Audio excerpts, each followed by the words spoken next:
clear. The winners in this budget are the taxpayers of Georgia. This budget returns money to them. It promotes public safety, and the 50 sheriffs you saw join us on the steps just last week in the creation of this first in 60 years state mental health hospital. And it supports the governor's original recommendations to fully fund many of his priorities. The amended budget that ends on June 30th is now on its way to the governor for his signature. Good evening and welcome to Lawmakers. I'm Donna Lowry in Atlanta. It's day 24 of the legislative session. On the show today, Georgia continues to lead in the fight against human trafficking. We'll learn more about legislation tonight, including putting the death penalty on the table. Later, we'll talk education and a bill to improve the writing skills of second and third graders. Another would require public schools to display the Bill of Rights. Before we get to all of that, Capitol correspondent Sarah Callis reports on what happened today under the Gold Dome. Hi, Donna. It was a big day of debates today at the Capitol on everything from income tax to immigration detention. The House took up a bill that accelerates the already planned income tax cut. House Bill 1001 would drop the flat income tax rate to 4.99%. It's currently at 5.19%. This is a continuation of Governor Kemp's priority and promise to continue to reduce taxes that this House has supported and put forth several sessions in which we have continued to lower it. This bill simply lowers the income tax rate in Georgia to 4.99% from 5.19%. 3 years earlier than the original bill called for back in 2019. Advocates for the bill say it's putting more money in taxpayers' pockets, but opponents say the cut could impact some services. This money goes to things like our roads and our schools and our hospitals and our airports. Y'all want people to be happy with putting $5 in their pocket while they get thousands of dollars taken out of another pocket because now they have to spend money fixing up their cars that are getting banged up from potholes. Now they have to travel further for health care. Now their utility rates are going up and so much more. Democrats also said that the reduction benefits the wealthy more than the average Georgian. Is it not true that this piece of legislation would cost $778 million per year? Approximately 73%, or about $568 million out of $700 million, going to Georgians who are in the top 20% with respect to income. This does not penalize Georgians. This treats this as a proportional tax. If you pay $500,000 in taxes, then you're going to receive a larger dollar amount because you're already contributing more into the state's coffers. Again, it's proportional.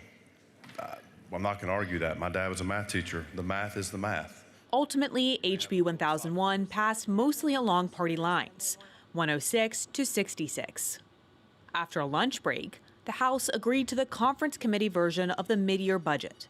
The biggest change, Governor Kemp added $1.4 billion to the revenue estimate to make way for new projects. The budget keeps both income and property tax rebates. Between the two relief initiatives, this body is returning $2 billion back to the citizens of our state. And includes money for the construction of a new mental health hospital for Georgia prisoners. This hospital will address delays for state psychiatric hospital services, delays that are playing out in our jails across the state. People in jail with serious mental illness should not need to wait months or longer to start receiving the care they need. Another winner, the Dreams need-based scholarship for public Georgia colleges. The budget passed 169 to 2 and was sent to the Senate. The House also gave approval to a bill to establish a homelessness prevention program and continue grant programs started under COVID to help people stay in their homes. The Senate took up SB 433. This bill creates a special license plate that would alert authorities to automobiles whose driver or passenger has autism. It also provides special training to help law enforcement learn about the unique communication challenges that could arise with individuals with autism during a traffic stop. It passed unanimously. SB 116 was a bit more problematic in securing unity. This bill will require DNA samples to be taken from anyone charged with a misdemeanor or felony while being held in a detention center after receiving an ICE detainer notice. If ICE doesn't pick up the individual within the required 48 hours, state law enforcement would take their DNA before they are released. This bill serves as a safeguard, ensuring a sample is obtained even if cooperation between federal immigration authorities and local law enforcement changes in the future. It guarantees that we maintain accurate identification records for individuals who have come into contact with our criminal justice system. Beyond immigration enforcement, this measure supports broader public safety goals. A DNA profile in the state database can help solve unsolved crimes, identify perpetrators in future cases, or provide closure to our victims. Democrats objected, saying the bill violates the lawful status of many immigrants. The author, who I respect as a person, made a misstatement from the well when he said that this is about illegal immigrants or illegal immigration. Those folks may be included, but that doesn't mean that this bill only applies to people who are here unlawfully. This bill says if you are in ICE detention whatsoever, then you are subject to this DNA swab and an invasion of your constitutional rights and privacy. Democrats offered an amendment to change the language from charged to convicted in order for a swab to be taken, but that was defeated. The bill passed 33-20 along party lines. The Senate also took up the mid-year budget. Many of the Senate recommendations in their version of the budget made it into the final bill, but ultimately, the bill was a compromise, as it usually is. We recognize the proposals of the governor related to DREAMS, and we're able to fully fund the DREAMS Act at $325 million. We were able to meet the House on many of their priorities. We're able to fund homelessness at $45 million and then put $5 million additional dollars over at veterans. We were able to put over $80 million into filling what is a perceived hole at the Department of Human Services related to out-of-home care. HB 973 was passed 49-0 and was immediately sent to the governor. Tomorrow, we can expect discussion in the Senate on the data center controversy. That's my Capitol Report. Donna? Thanks, Sarah. Georgia is a national leader in anti-human trafficking legislation, having passed major legislation to battle the problem, which occurs all over the state. Our guests are Republican Representative David Clark of Beaufort. He is Vice Chair of Defense and Veterans Affairs. He's also on Education and Health. Also here is Representative Johnny Chastain of Blue Ridge. His committees include Banks and Banking, Rural Development, and Small Business Development. Thank you so much for coming on the show. You're welcome. Glad to be here. As we get started, I want to show some statistics on human trafficking. The average age, sadly, of victims is 12 to 14 years old. More than 91% of the children identified as victims of, quote, domestic minor sex trafficking were officially enrolled in school while the abuse was occurring. In 2024, the National Human Trafficking Hotline received 876 distinct reports, tips, and calls regarding potential trafficking in Georgia.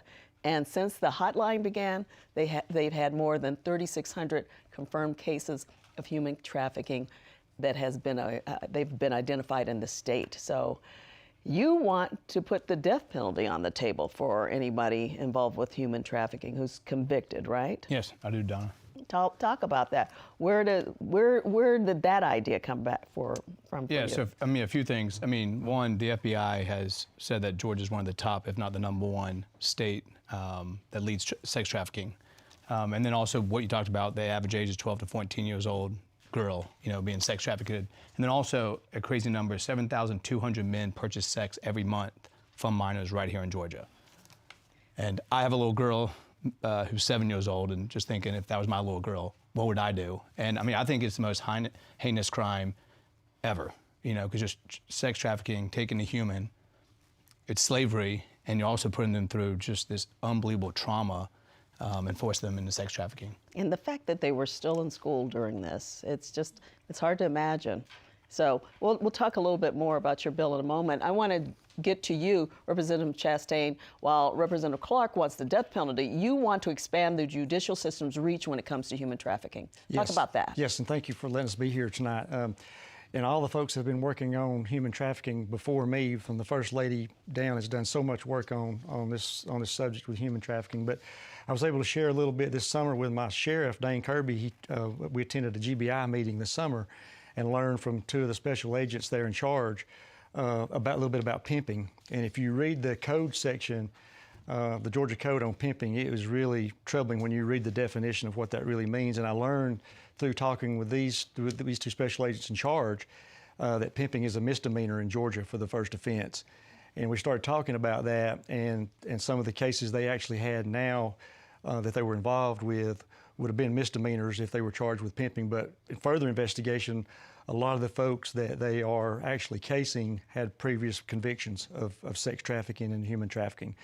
So HB 1075 closes a loophole for our law enforcement and for GBI folks that if they charge someone with pimping that has a prior conviction, already been down that road and back, they have a prior conviction of human trafficking or sex trafficking, then that would be a felony on the first offense. So the first time may have been a misdemeanor, but you're saying the second time would be much harsher? Yes. Or are we talking the first time also under your bill? This bill will make a first offense a felony if they have a prior conviction of human trafficking. So it changes the law a little bit, and that's the loophole, because the folks that are convicted of human trafficking have been sent off and they're back and basically calling themselves a pimp because they know it's a misdemeanor.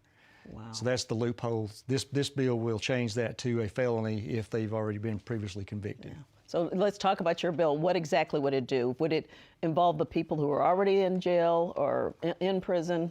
It would be those who have been caught in sex trafficking, that the option on the table with the jury could be the death penalty. And I believe, the question I get asked as well, the Supreme Court weighed in saying, the punishment needs to equal the crime, right?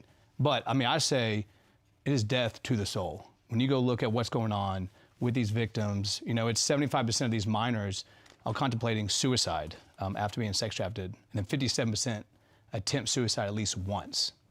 And I believe also if you put the death penalty, there, and the jury can, charge them with the death penalty, I believe also, even if you don't even give the death penalty, it gives leverage to the prosecutors, because a lot of times this is organized crime, very high levels. And so you can do the leverage so they cooperate and expose others who are part of that organized crime. And so, I believe if you want to bring the hammer down, you see with Epstein files and all that, it's loud. Everyone's talking about it. Well, if we hate it so much, look what's going on in Georgia. We can tackle it right here. And me being elected, I have a voice and to move legislation like this. So I'm very passionate about it. Georgia's still really high when it comes to the executions for the death penalty, but we haven't seen as the same amount of people who are actually, where the juries are actually giving out the death penalty. Does that concern you?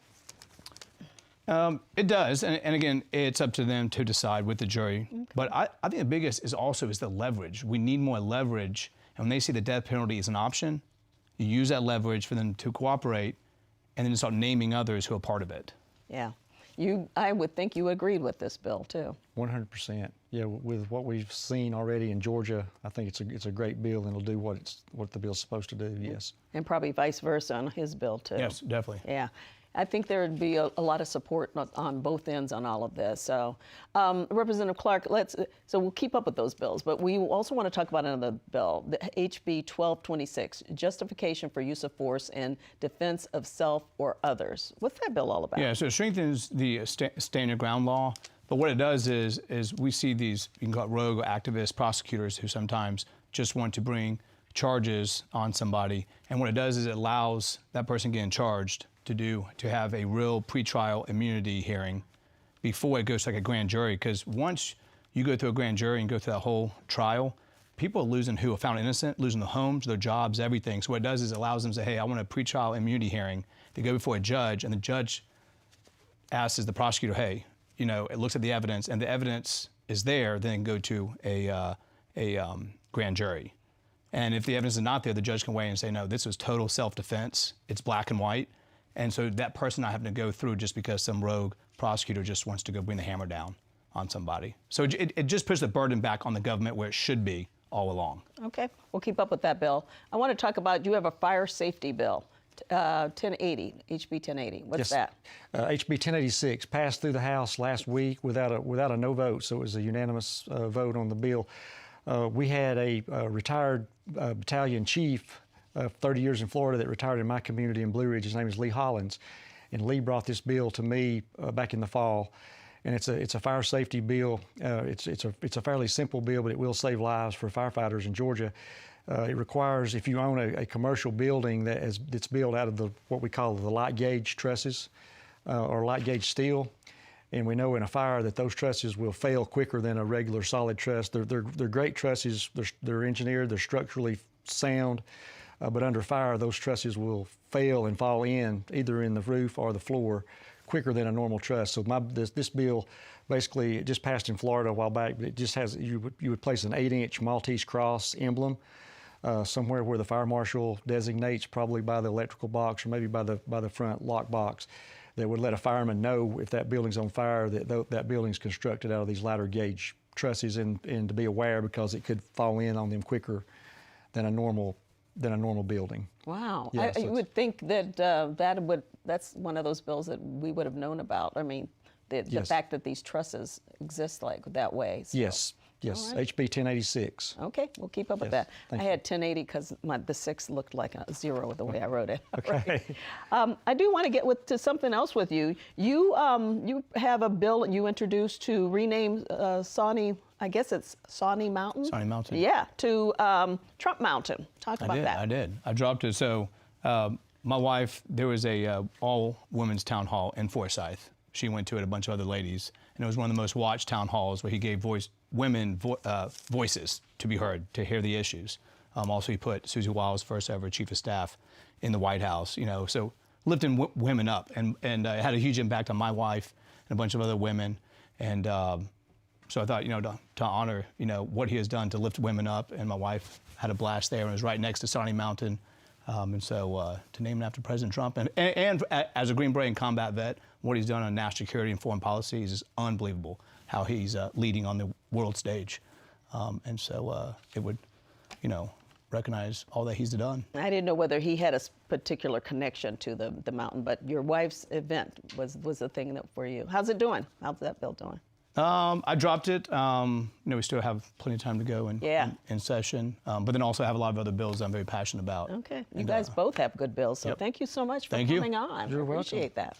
Well, coming up, a pilot program to strengthen the writing skills of kids in the 2nd grade and 3rd grade, and a bill to put the Bill of Rights in front and center in schools. 2 members of the Georgia House join us to talk about education legislation when Lawmakers returns. Georgia Farm Bureau, a grassroots organization dedicated to preserving Georgia agriculture. Farm Bureau advocates for all Georgia farmers at the state capitol during the session and year-round. Georgia Farm Bureau, the voice of Georgia farmers. Explore the stories that move you. Welcome to the incredible world of GPB Passport. From inspiring science to endearing dramas, Passport is your access to an incredible catalog of PBS programming, and new titles are being added all the time. Take a look at what's new. What is it you want? Would you indulge me? Quite something, isn't it, sister? Scandalous, isn't it? Have I got a story for you?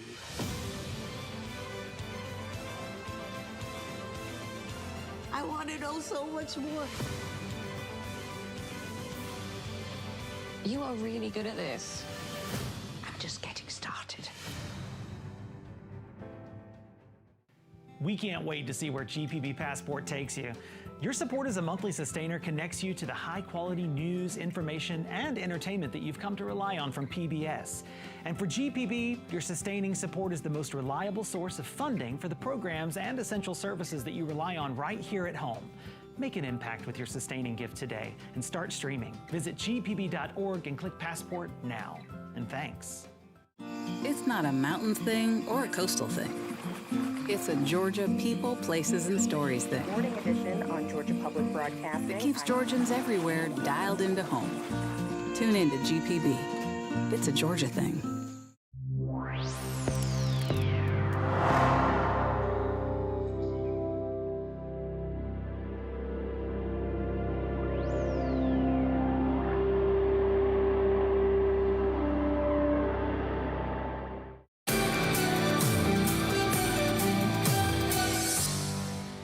Welcome back to Lawmakers. I'm Donna Lowry. As always, legislators introduced lots of legislation to improve education in Georgia. We're going to talk about a couple of those bills and on a different topic, one that focuses on domestic violence. Joining us is Democratic Representative Debra Bazemore of South Fulton. She's in her 9th year in the House. Her committees are 10th year. Her committees include small business and governmental affairs. And with us is Democratic Representative Ann Santos of McDonough. She's finishing her first term, and her committees include Code Revision and Judiciary Juvenile, and she is the first Hispanic person to run for office in Henry County. Thank you both for being here. I know it's been a long day, and we really had to hope that you guys were going to make it because those hearings went late. So let's get through this. Representative Bazemore, you have a bill. Well, let's talk about another bill of yours, because we talked about human trafficking in the previous segment, and you have a human trafficking bill too. I do. And I know you've worked with First Lady Marty Kemp. You guys even did a public service announcement together. Definitely. So yes, I had suggested to her at a meeting and took the mayor of Atlanta there with me, so that because he runs the airport, and so I suggested we have something, because you can hear overhead if you see something, say something, but most people are trying to get to their gate, and then when they come back, they're trying to get to the baggage claim, and so they're not really listening. So we needed to grab their attention. And so yes, we had the first person on it was Andre Dickens, the mayor of Atlanta, and then the first lady and her husband, the governor, then myself, and then it was Tyler Perry. Yes. So people would stop when they saw and they heard, and so they would do something and report. Yeah, so that was exciting. You also have a hotel bill, so tell us about that briefly. So this bill is HB 490, and what this bill does is it's going to be called Georgia Human Trafficking Prevention Training Act, and it came about because I had the First Lady down in my district. I had, she was there, and the DA was there, the sheriff was there, the 2 mayors were there, everybody and some of my legislative friends, they came. And so what I found with the discussion we were having is that some people knew that the hotels were turning a blind eye to human trafficking. They knew it was going on in their hotel, but did nothing. And so we needed to do something, and we needed to make them accountable. So they will have to take a training within the 60 days of their employment, before 60 days is up. And this goes from the owner all the way down to the cleaning staff. And so if they knew or should have known once they take the training and they did not do anything, there's a fine associated with it. $500 the first time, $1,000 the second time, and then $2,000 the third time. Okay, we'll keep up with that bill. Since we're on this topic that is, these are hard topics to talk about. I know you have a domestic violence bill and that you have a personal story about it. So tell us about that briefly. Yes, so HB 1312, the Decide Safety Act, it's going to mirror federal legislation and restrict firearm access temporarily after due process. And so this is aimed at ensuring that protective orders actually protect people and our general public. Yeah, and I know you've talked openly about facing domestic violence, so this is personal for you. Absolutely. Okay, well, let's get into something that'll help children. You have a bill, HB 200, to establish a 3-year pilot immersive writing program in elementary schools. Tell us about it. I'm so excited about this bill. So last year, it passed out of the House, went to the Senate, passed out of committee, and then went on the floor of the Senate. But it did not get voted on, but we are back at it, and it looks really good. And the bill actually is going to allow any of the children from the 2nd to the 5th grade participate in this program, where they decide what the subject matter is that they want to write about. And this is pen to paper, not computers, not anything assisting. So that's going to help them with literacy. And that's what we're talking about this year, literacy. And so once they do write their own book based on what they're interested in, the book will get written, it will get illustrated, and then it will get published. and it will, the one that I already know about because my granddaughter illustrated one, is a different kind of hero that is on Amazon right now. And the other part of this, we're creating entrepreneurs because that author of that bill gets every dime when somebody purchases that bill off of Amazon. And they'll never forget the experience, and the parents will love it, and the grandparents will want it and everything. Definitely. Let's talk about your education bill. You want the Bill of Rights in all schools. Tell us why. Yes, it promotes civic literacy and respect for our Constitution, and I believe it's the foundation of our American values. It won't cost anything. The bill specifically says that it can be printed, it can be donated. So the purpose is really to engage our students and prepare them for the future, ensuring that they are aware of their rights, and when they get older, they become law-abiding citizens that can understand the Constitution. A lot of us didn't see a lot of that until maybe high school and that kind of thing. And you're saying even in the grade schools, even in middle schools. Yes, this will be elementary and secondary schools. And I think that even children need to know, because I remember posters when I was in second grade. One was reach for the moon. Even if you don't land, you'll land among the stars. And I still remember, and I think it's important for kids to know this belongs to you.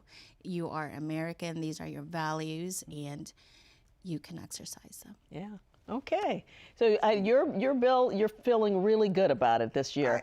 You got it so far last year.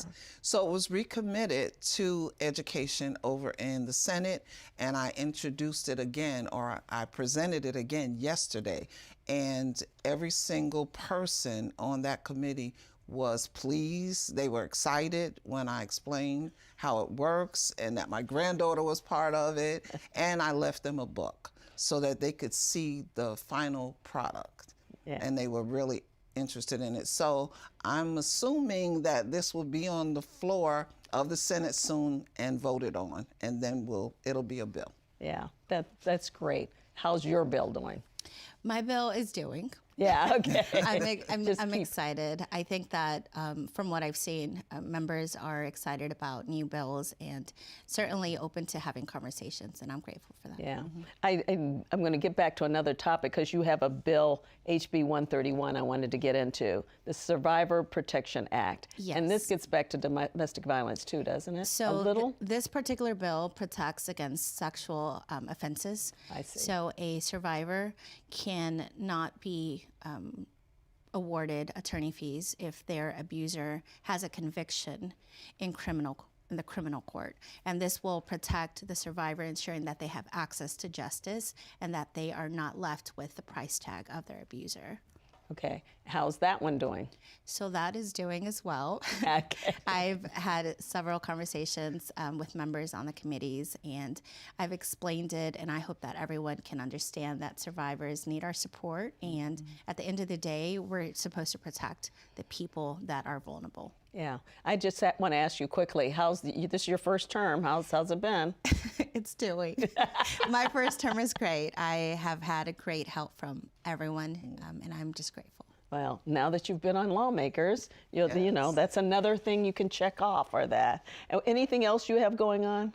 So a couple of other bills that have not seen the light of day yet. Okay. But I am excited about it. I think this is a good session for us. And then, of course, we all go into running for our seat again. That's it. So that'll be something new for you too, right? Yes. Yes. After you leave, all offices are up. Yes. Well, thank you both for coming, and good luck on your legislation. Appreciate all right. it. Thank you. Well, that does it for Lawmakers tonight. We'll be back tomorrow, and our show will include my extended interview with Secretary of State Brad Raffensperger about several issues, including election bills and his office's investigation into an alleged Ponzi scheme. Have a good evening.